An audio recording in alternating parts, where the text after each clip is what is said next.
Hello and welcome to The Gist. I'm your host, Chris Vetrano, here every week to break down all the things that are happening in pop culture and interviewing the people that make it pop. I have such an exciting guest today. His boy band good looks made him a heartthrob back in 2000, but his story made him a pop culture icon.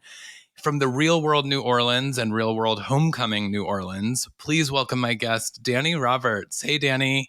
Hello, Chris. You're cracking me up with this boy band nonsense. I mean, it was true. I was looking, I was doing like a Google search and I saw that you were at like some event and the backdrop was the Britney Spears Britney album, Red Carpet. Oh my God. Yes. I have a little story about that night.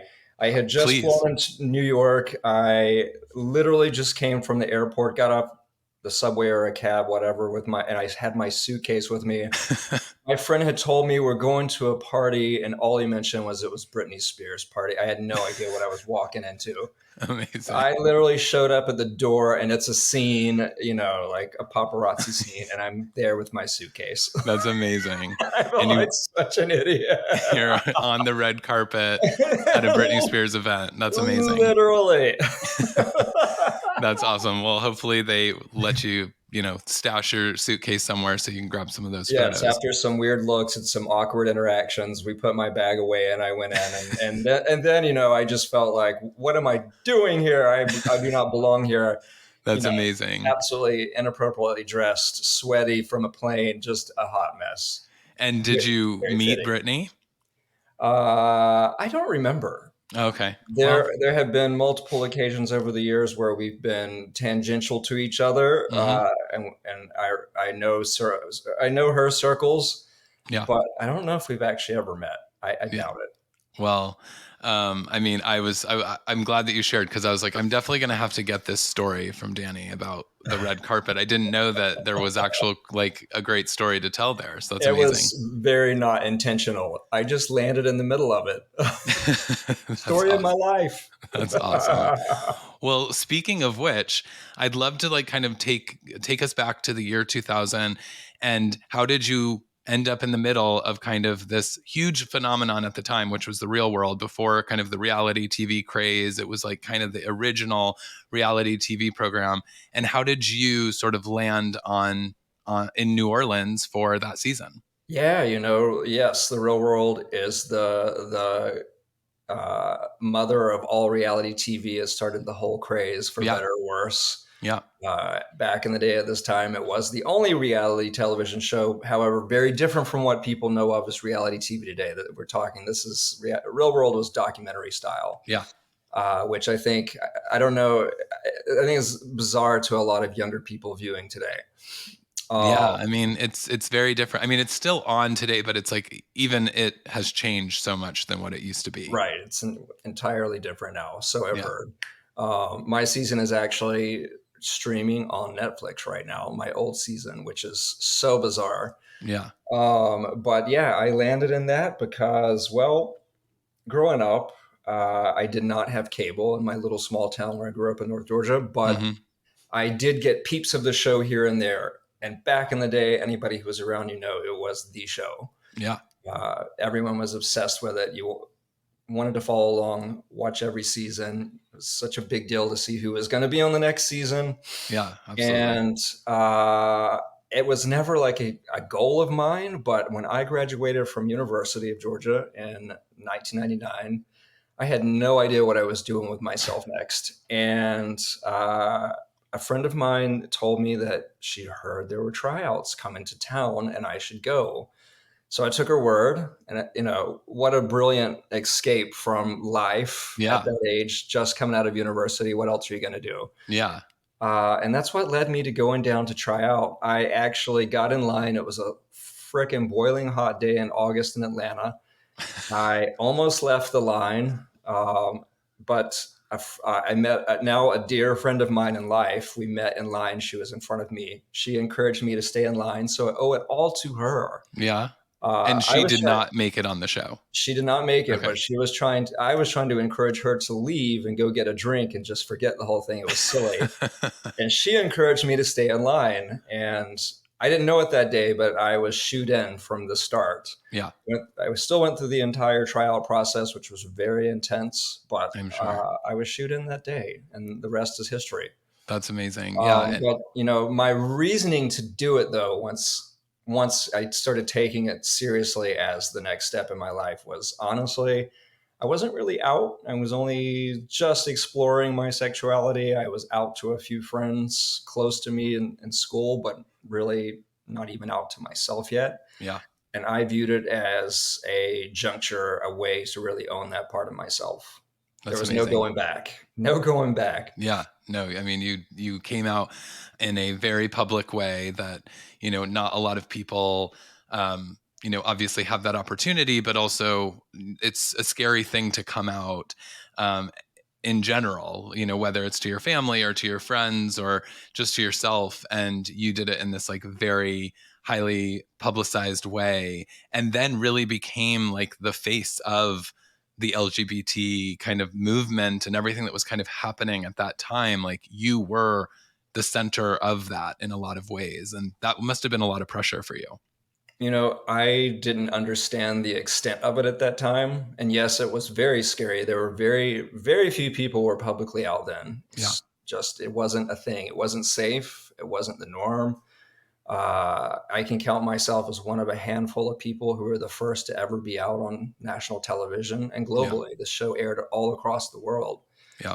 Um, but at the time, it just wasn't a thing. So it was terribly scary, but I did not know the extent of the impact until many, many years later, 20 plus years later. A couple of years ago, we did a reboot of the show. We were Right. asked to come back and do Real World Homecoming. Hmm.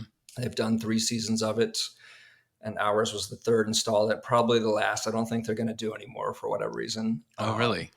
Paramount actually produced it, which is part of the MTV flagship. Yeah. But and doing that show and returning to it, returning to the roommates, getting some inside information is like the first time I really grasped the impact, Yeah. particularly with millennials. It Yeah. was just such a game changer for so many millennials watching, especially who were 13, 14 years old at the time. Yeah. So you I do the mean, math. yeah. I mean, that was me. I was, a closeted kid that y- I think that like, I talk about what did I have as kind of a gay representation. Growing up, there was things like Queer as Folk that you could let, I would have to like secretly try to watch, or but was obviously like very highly sexualized, and a very different kind of lifestyle that showed gay culture in a different way. But you were really this like person that showed me that you could be a normal, kind of just normal person, a normal guy. And you had a boyfriend on the show, Paul, who it was like this really crazy thing that, as you talked about, like people weren't out, and Paul had to, had to hide his face. And there was details that you couldn't share about Paul because of don't ask, don't tell. And it was just like, it made it really real that like, oh, there are people out there that are struggling and that have to deal with this. But also there was like a lot of bravery and a lot of courage that you showed just by being on the show and doing those things, that gave people like me the courage to kind of continue and living my truth in my life. I love to hear that. And, it was the fact that I was on my own journey. I was dead in the middle of my own journey, and people were watching along in real time and could relate to so much of it in so many ways. And, it wasn't talked a lot about back then, or it wasn't part of the show, but I think growing up, the fact that I grew up in a small town and a rural conservative part of the country meant that I was sort of a newbie to the world too. Yeah. I was in multiple coming out journeys Yeah, I'm and, sure. and experiencing so much in life that so many could relate to and journeying along with me. Yeah. It provided for a blank slate too. I think it made it easy. I was kind of like the guy next door that is easy for anyone to sort of transpose their own identity onto and imagine experiencing the same things. Yeah. Did you feel like, because I mean, you definitely were sort of the staple of that cast. I know that there was like a lot. I think all of you were such a great ensemble. I think there was like so many compelling people. I think it's obviously why Paramount brought you guys back to sort of do the homecoming together again.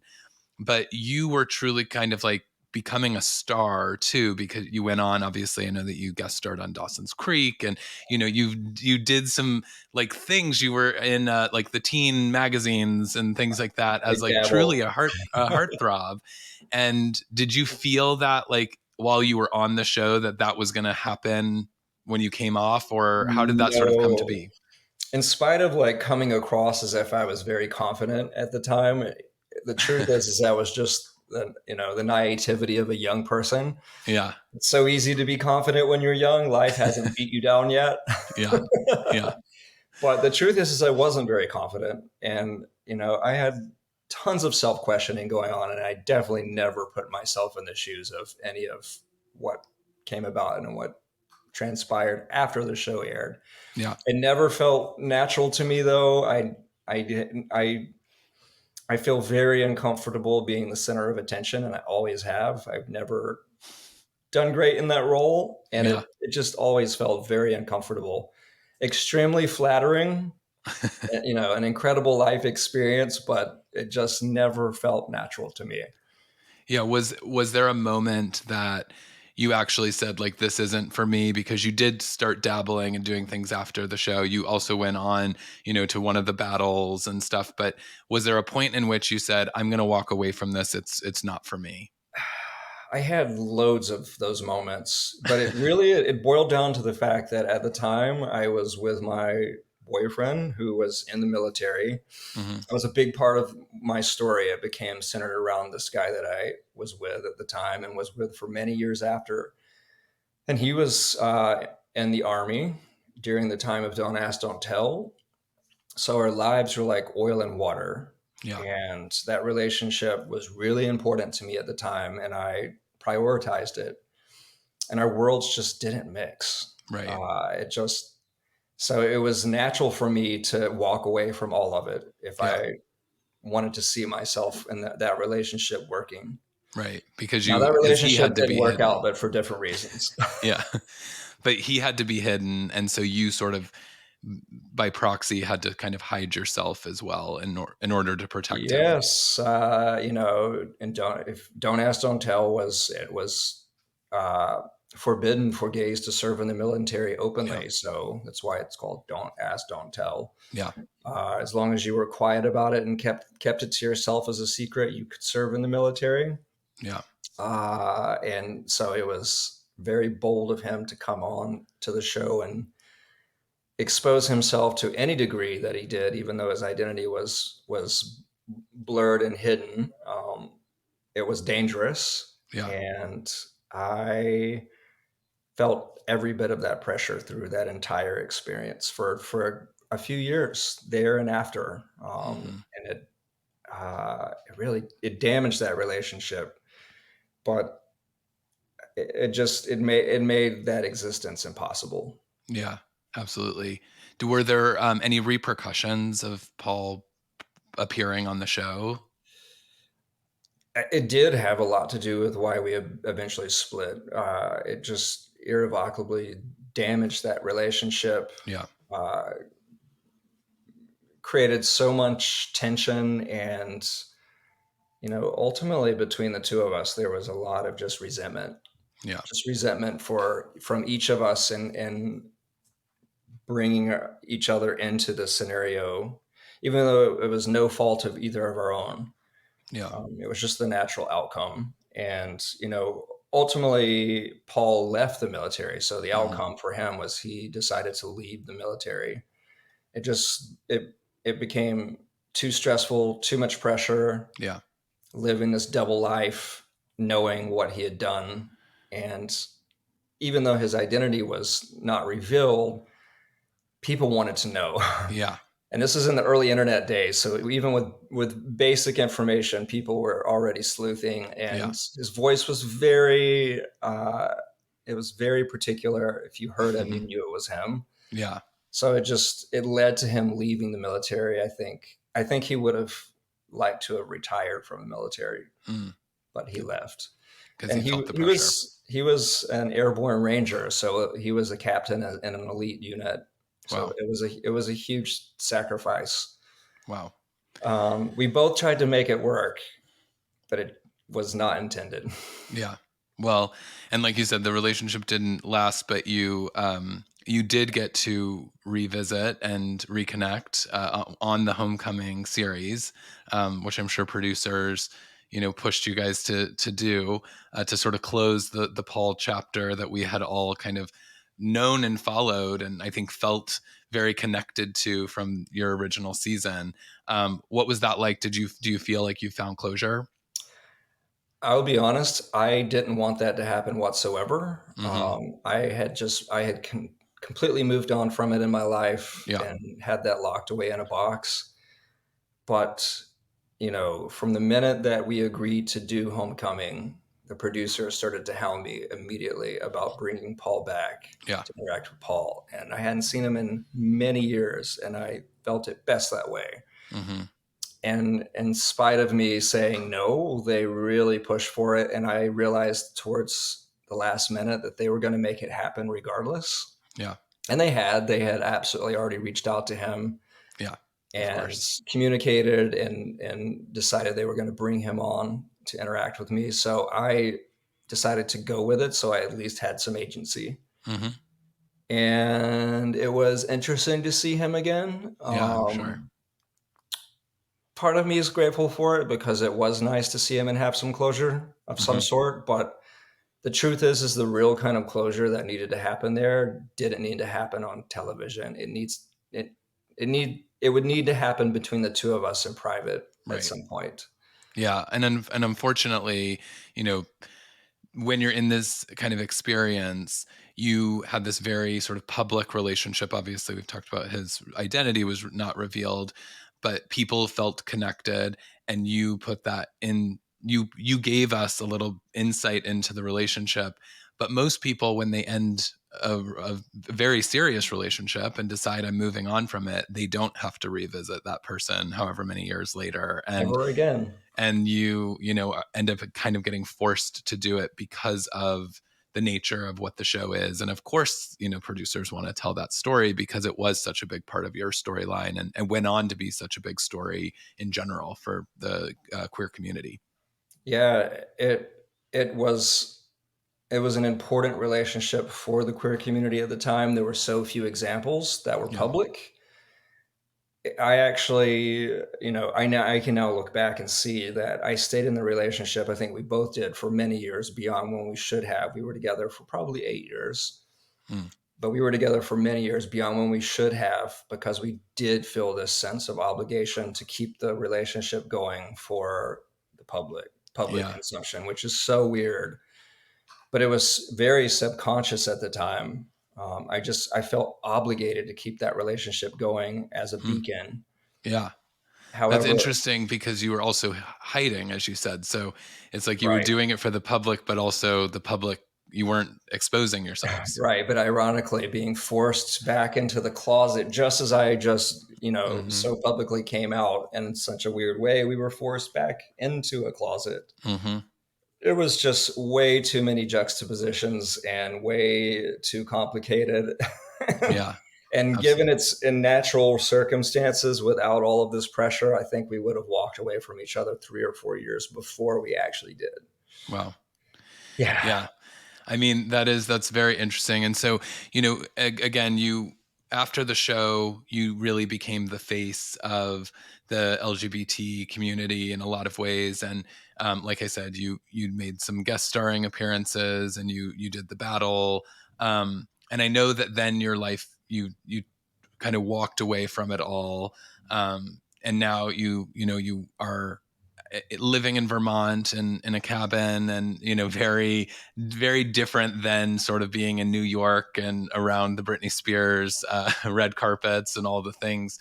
Um, but I'm curious. I want to know: would you do it again, or would you go back to reality TV at any point to tell more of your story, or is that chapter closed for you?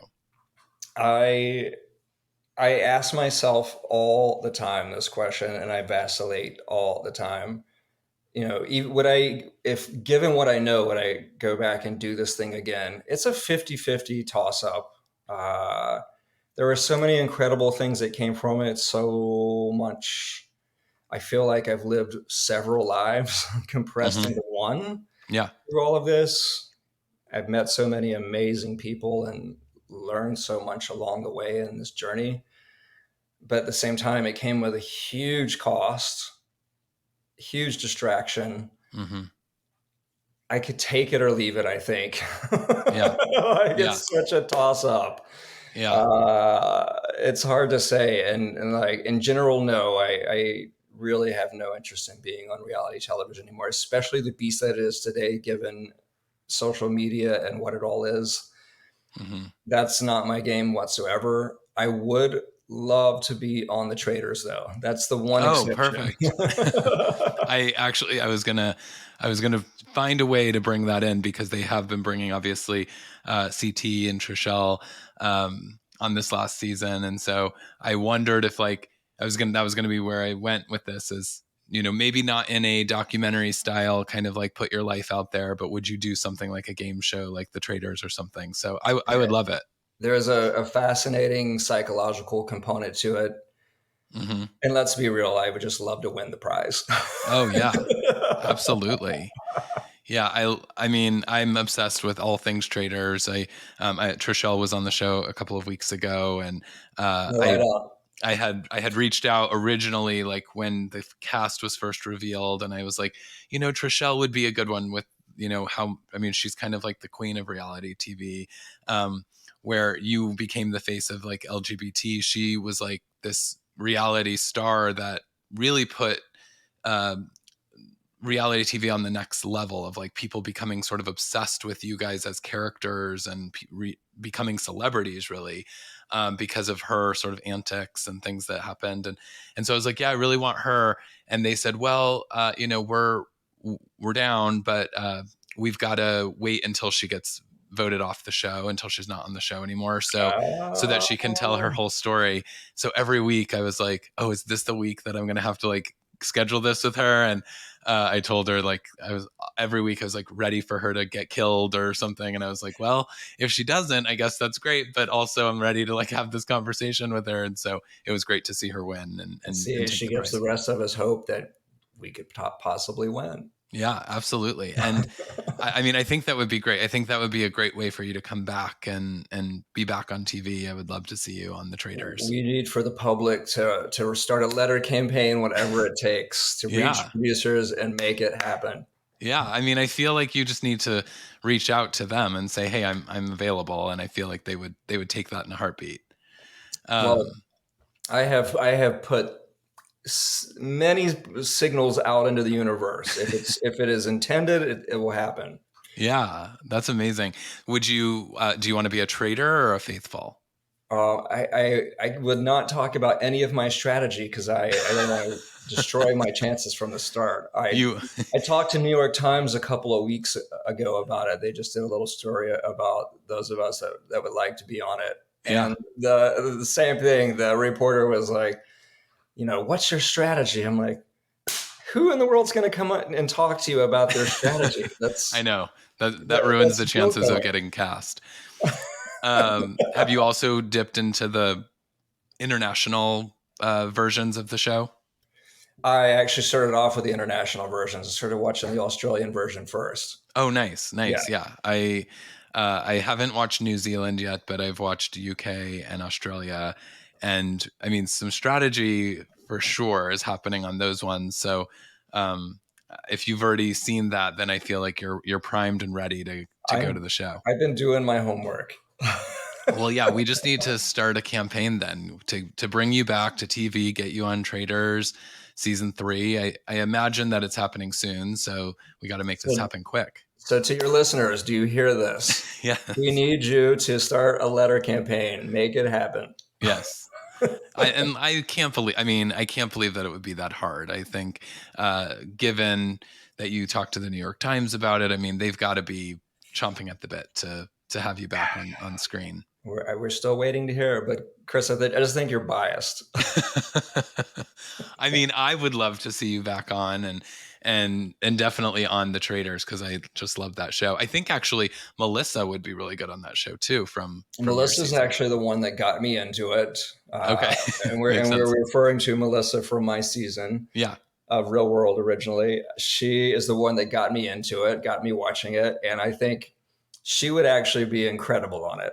Yeah.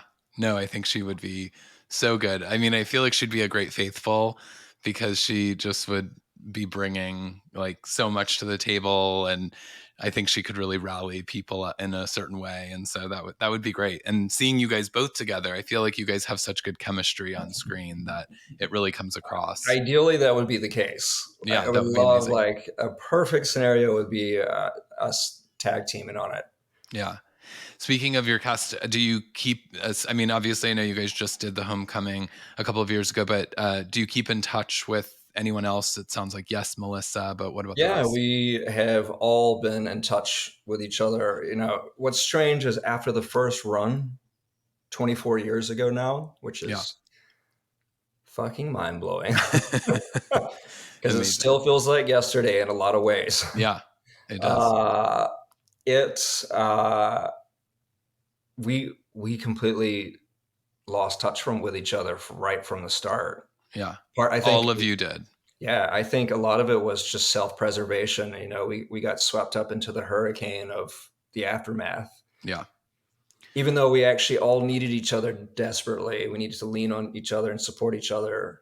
We all lost touch with each other entirely. yeah, And those 22 years passed before we came back together to do the Homecoming. And now I stayed in touch with Kelly. That's the only one I stayed in touch with through yeah, that period. yeah. I actually did some sleuthing and tracked down Melissa about a year before. Nice. I found her, and that kind of started our support group, and started bringing us together to agree to do Homecoming. We had that was the requisite, is we had to all agree Agree. to do it together, Wow. and we were one of the only casts that all agreed. Oh, really? Yeah. Interesting. And I think a lot of it had to do with the fact that we had a lot of unfinished business, the fact that we had done this incredible thing together and then all entirely lost touch with each other. Yeah, I think there was something missing, and that's what it created intrigue to bring us all back together to agree to do it. yeah, And, that was the first time I had spoken to the rest of them, was walking back into that house in yeah, 22 years, which was incredible. And we all have changed enormously, except for one of us. We don't need to go into details, yeah, but we all have changed enormously. All of us have children now, families, quiet lives, yeah, da da da da. But we have stayed in touch with each other since, and we talk occasionally. We've all been in touch recently about Netflix airing our show, which is a real pain point, because yeah. I what was going to most ask people you. don't realize is that we weren't really compensated for the first run. Yeah, When you're young and stupid, you don't understand what you're agreeing to. You don't understand what it means to sign away the rights to your life in perpetuity like that. You have no understanding of the amount of money that's made off of it, the billions of dollars that MTV pulled in off of that show, absolutely. and the fact that it means they own it in perpetuity. Like, Yeah. we get every time the show aired in a different country, like, we never saw anything. Wow. We were each paid about $4,000 for our participation, and For that's the season or for per episode? for the season. Oh my And gosh. that is pre-tax. Oh my And gosh. they sent us a long distance telephone bill. Wow. So we were paid essentially nothing. And again, MTV made billions. So to see it today now airing on Netflix and they're still making money off of it, it just disgusts us and it makes us so angry. Yeah. Um, Being on reality television is bottom of the barrel. It's trash. We get treated like trash. We are used and consumed like products Hmm. and not compensated. Yeah. Homecoming was different. Now, I will say we only returned. A big part of it was for the compensation. but it was still nickels and dimes Of relative to the money course. that's made, and relative to the fact that there's no restitution for what we did 24 years ago. It's Yeah. painful. It's really painful. Yeah, I can't imagine. I feel like, that's shocking that it's 4,000. I mean, because I several years ago was approached about kind of a music. I worked in the music industry at one point, and um, they wanted to do a reality series, and I ended up uh, getting to the contract stage, and it was like $1,200 or something an episode. But it was like, well, what happens if these go into reruns, and what happens if it goes streaming, and back then no one was thinking about streaming and what that would look like, and so it's like, Streaming wasn't a concept. The internet was barely a concept. yeah, it's wild that that is that's all you guys got from that. And it's Here also we are. interesting to think about all of the people like the Trishelles and stuff who continue to be on the shows. Like, I'm assuming now that contracts are probably, they're getting paid a little bit more and things, but man, like, to keep coming back year after year, season after season, that's pretty surprising. I think my final stance on this is everybody thinks and assumes this is some glamorous experience where you're well compensated, you Yep. walk away with all this cash, and you're living this high life. No, baby, we walked away from this thing with student debt. First off, we all were just come out of college with student debt, credit card debt. Left the show with way more credit card debt because you have to realize we're there for 5 months, not being paid a dime. We were living off our credit cards. They Wow. don't feed you, they don't provide anything for you but housing and throw you in front of a camera. So we were living off our credit cards for 5 months. That's insane. So we walked away with this thing with crazy debt. And yes, we're handed a $4,000 check, half of which we owe to the government. And that's what we had. And then they threw us onto the streets and said, good luck. Wow. Wow. It's not glamorous whatsoever. I I mean, think that I has think to maybe change. today is a little different because I think there's such an expectation that when people walk into these are going to be compensated. There's also a little more protection and guardrails for reality stars today. Hmm. But back then it was the Wild West, and there wasn't even a screening for your mental health. You were literally like they could just pluck any old person off the street and throw you on and then throw you off. Yeah, I mean, that's just wild. Um, that's what I mean. I hope that has changed in some. I'm sure they're not handsomely paying these people, but Your viewers can't see this, but I'm holding up my fingers like half an inch. yeah, That it's wild that was your reality on this reality TV that did was sort the of reality. launch you into this like pop culture sort of iconic Washing face. machine, tumbling, just tumbling and tumbling and tumbling for the next few years. Oh, so tell me, like, do did you have like an acting bug, or once you kind of had this like fame, was that just sort of a Chris, it's so weird. I never wanted to be famous. I never wanted attention. I never wanted to be an actor. None of this was like this was not natural to me whatsoever. In fact, my very last class at the university was acting 101, mm, which I did to help me get over my fear of public speaking. amazing, amazing? It Well, that ended up being a nightmare. The teacher was gay and he fricking hated me because I think he knew I was gay and not out, and he just made my life hell. oh But that should tell you though, just like how much I had all of this on my purview. This wow. was not what I wanted in life at all. Literally, the universe threw me into this craziness and I ran with it. And then how do you end up as a foreign exchange student on Dawson's Creek? So what was so interesting though was after my show aired, and here I was, this guy out, this kid, this freaking child, 22 years old without a clue. I thought I knew everything like all 22-year-olds do, but I Yeah. didn't know a damn thing. Uh, I was approached by so many media companies and producers, et cetera, Yeah. including the WB. They signed a contract with me to be exclusive on the WB. Oh And no. I said, well, I'd be crazy not to at least give this a shot. I never watched Dawson's Creek. I was not a fan of Dawson's Creek. I knew of it, Right. but I wasn't a big TV watcher in general. Mostly because I didn't grow up with cable. Right. It just, who What? wants to sit around watching local news? Yeah, exactly. Exactly. I was listening to the radio. That was my jam. Yeah. But anyhow, it yeah, that's it. So you just landed with the WB. Was there plans then for them to develop something like for you? Is that what the Yes. okay. And when you asked me that earlier, was there a point where I walked away? I think this is where it all started to come into focus Mm, was the WB. I signed a contract with them. I did Dawson's Creek. And I just, I was getting a taste of that world and feeling it and going to events and this and that. And all of it felt so unnatural to me. I felt like such an outsider and so out of place. mm, And again, my personal life was so hidden. yeah. I ran. I lived in Seattle at the time. I lived there for 10 years and I ran back there and I hid. I went underground. I did the opposite. Yeah. That's, I mean, it is wild. Like you kind of had this, what so many people dream of. You're like signing a contract with the WB, and you truly did just say like, no, I'm going to leave all of that.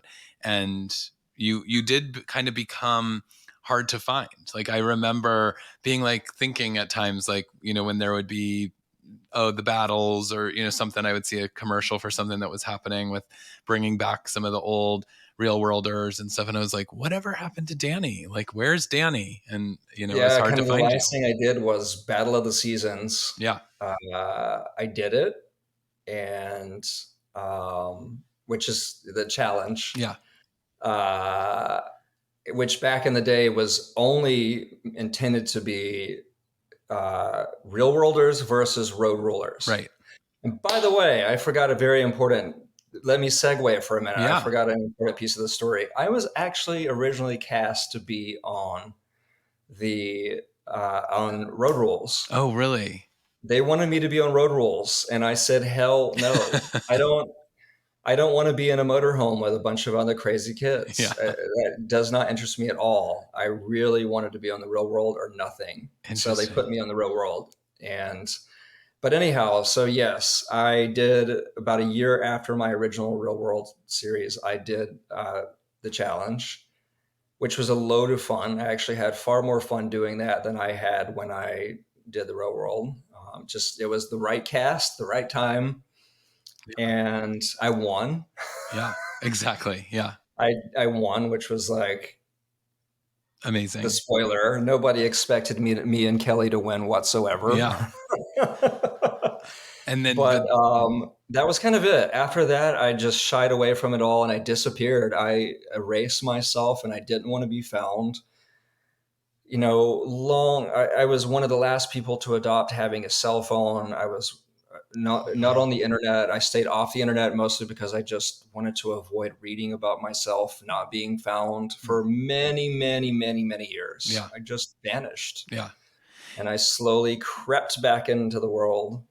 Yeah, you did. You did. So I can't even remember how. I think I was probably had one of those epiphany moments of what's going on with Danny. Like I have this podcast. I want to talk to Danny. Like is he findable? And found you on Instagram and You was found so me on glad that I did. Instagram. That's kind of it.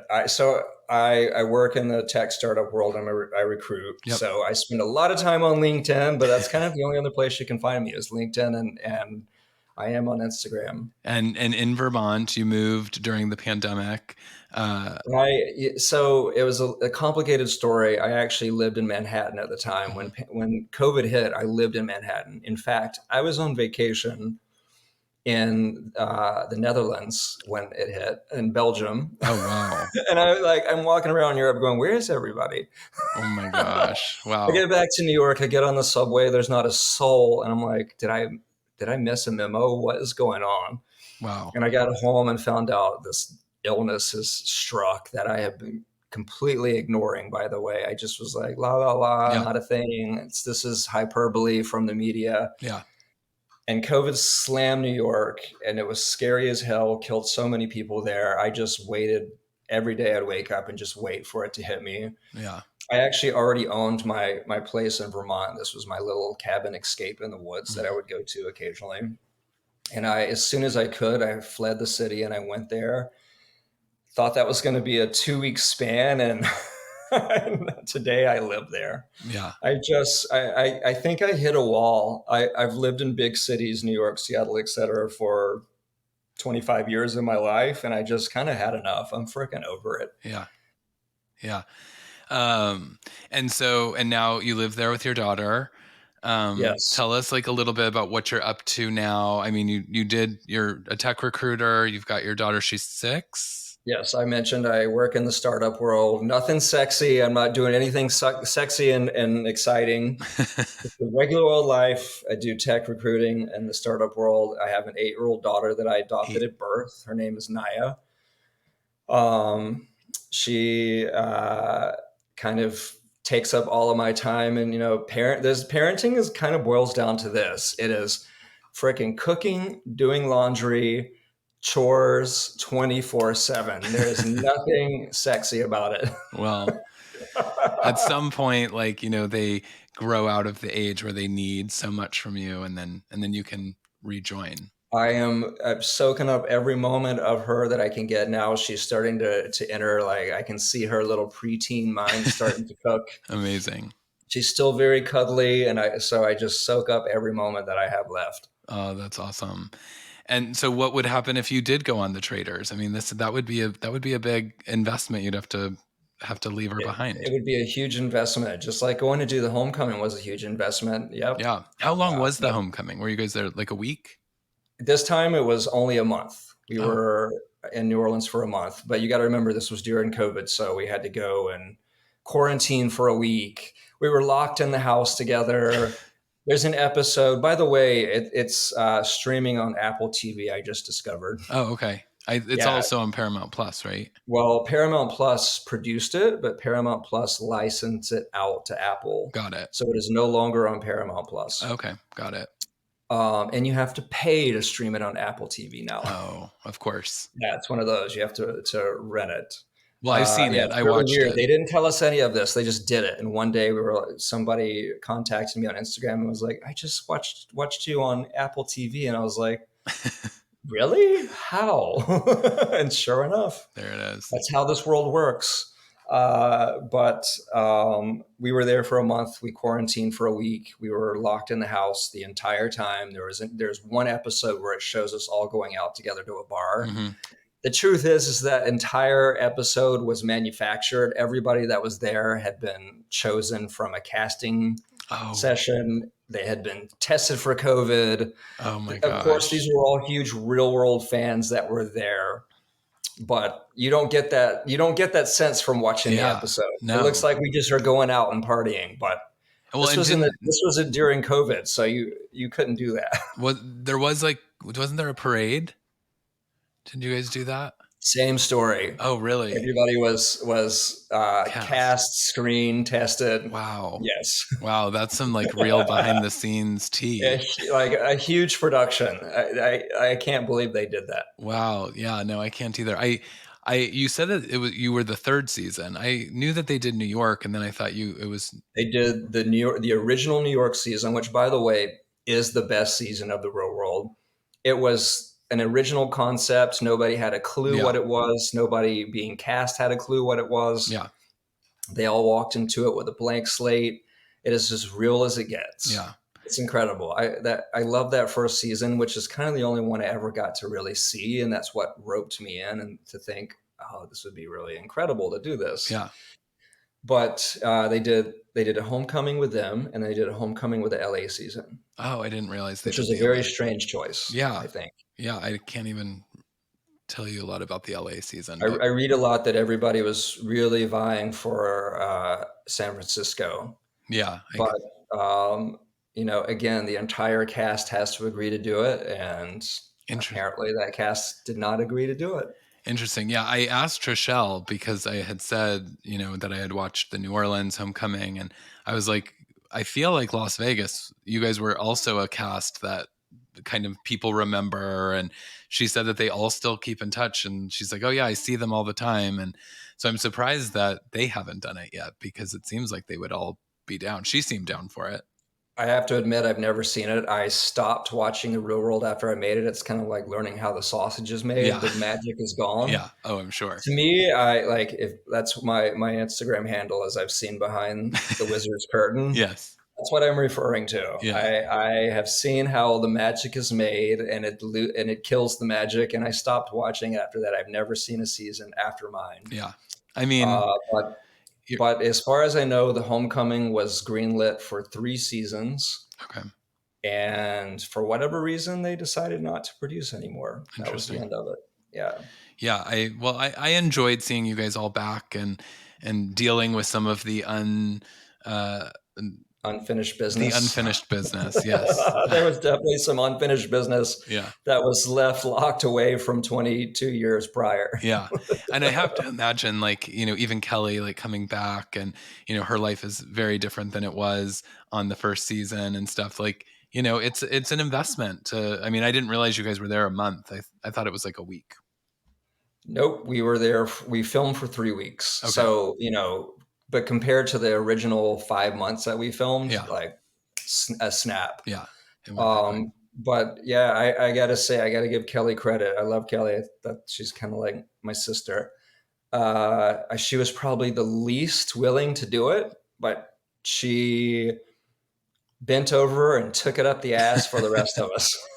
I could She sense did not. that I could sense that Yes. she, like, didn't really want to be there, If but you've watched it, it all makes sense. Yeah, She did not want to be there, but she did it because she didn't want to be the one that prevented the thing from happening. oh, well, that's generous of her. And But yes, she was like, "When is this over?" I'm sure. Listen, Kelly is married to Scott Wolf and has a great life, 3 children, does not need this nonsense whatsoever. I know. Yeah. That's wild too. I mean, they truly are this kind of like couple that have lasted so long. And, Scott Wolf was a heartthrob at the time. And it's so unusual for these like Hollywood marriages to stay together as long as they have. So it was really fun to see that is still such a strong. They are very tight. They're 2 peas in a pod. That's amazing. That's I, amazing. I adore both of them. That's awesome. I was there the day that there was an event that happened where they essentially agreed to get married. Yeah. I mean, I did enjoy her storyline on the first season with the doctor. I can't remember his name, but Peter. But I enjoyed watching him. But yes, I think that her and Scott seem to have like a really wonderful marriage, and that's awesome to see. They have a very tight, real relationship. I mean, if you know Kelly, like, she's an incredibly deep person, and yeah, it works. Yeah, that's amazing. Well, it has been so fun to get to chat with you. And, like I said, I would love to see you back on TV, but even if you don't, I'm glad that you are coming around and understanding like the impact that you've had on people, because like I said, for me, I mean, I also didn't come out until I was 30. So I didn't come out right away, but you were somebody that I always thought about, where I was like, man, he's so normal. And he has like this life that is just a normal guy that was graduating college. And, and that wasn't what was available for people to see on TV. And so it really struck me, and I know struck so many people. I know you constantly must hear about how you impacted people's lives. And I hope that like is the legacy that you feel. I do, and it fills my heart. When going back, when you ask like, would I do it again? This is the part that makes me so proud of having done what I did, even though it wasn't intentional. And that part I would never change for a thing. It makes me teary-eyed, like it's making me right now. It does. It's an incredible feeling that I think few people on this planet will ever know. And I never dreamed in my life that I would know this. Yeah. So, yeah. So much gratitude. Thank you for having me on. And remember, folks, write that letter campaign. Yes. We got to get you on the Traders. Let's get me on the Traders, because I need to win. Yeah. That is my daughter's college account. Yes, yes. And now that we know he made $4,000 on the Real World New Orleans, Yes. we need Can we we need to repay you now. we need restitution. Yes. Yes. That would be amazing. Yeah, well, we will definitely do that. And tell everyone where they can follow you so that they can, connect and continue to share how you've impacted their lives. Yes. You can find me on Instagram at jdannyroberts, all Perfect. one word. Awesome. Well, Danny, like I said, such a pleasure to have you on today and to meet you and to have this conversation. So thank you again for doing it. And and then for all of you out there, please rate and subscribe so that we know that you loved the episode. Definitely get the pen to paper, get in touch with the traders, producers, get Danny on season 3, season 4. Let's make it happen. And thanks so much for listening. Until next time, Chris Vetrano. Bye.